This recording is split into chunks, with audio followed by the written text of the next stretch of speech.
mga parikoy, nandito pala tayo ngayon sa Al Jazeera Port dito sa may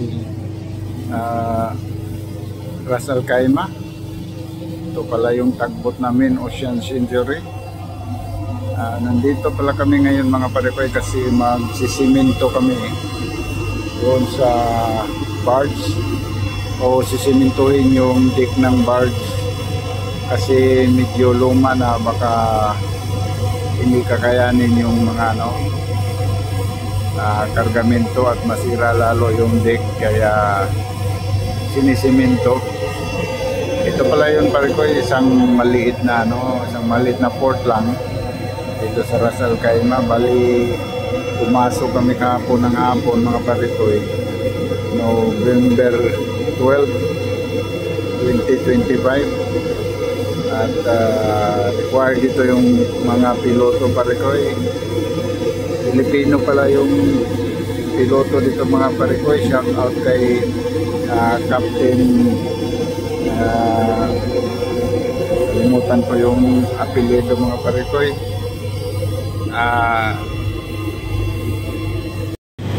Captain dating Ginoo pala mga parikoy. Ayan, may ginagawa ding tagbot doon mga parikoy. Yan, i-focus natin ng konti, i-zoom. Yan, tagbot, pero parang ininto yata yung paggawa kasi walang gumagawa, pero nandun. Yan parikoy, ito pala yung GT nila mga parikoy dito sa Al Jazeera. Nandyan yung isang landing craft ng Vanord, si Catro 9.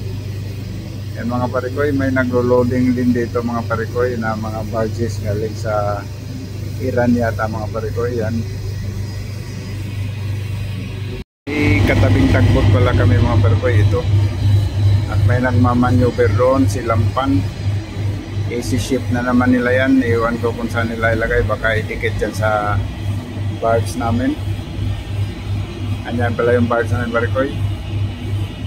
Puntahan natin yung barge namin mga parikoy.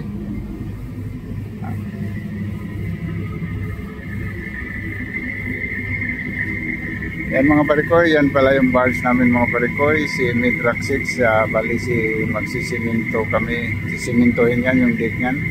Umpisa na pala ng cementing. After 5 days siguro tapos na yan. At ito naman si Catro mga parikoy. Ito pala yung maliit na port ng Al Jazeera. Bali pwede dito dry dock, ship repair, at saka loading unloading din ng mga aggregates. Yan,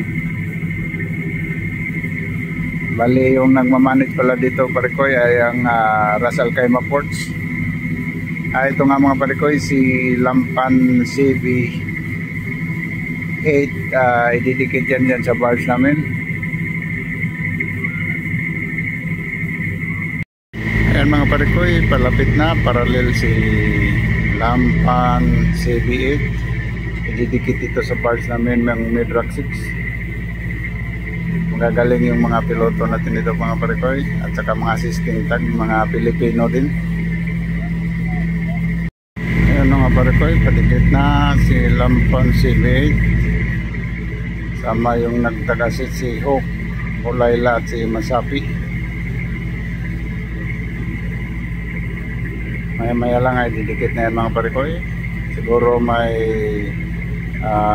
tagan bars na mag bibitching o didikit alongside doon sa pwesto nito.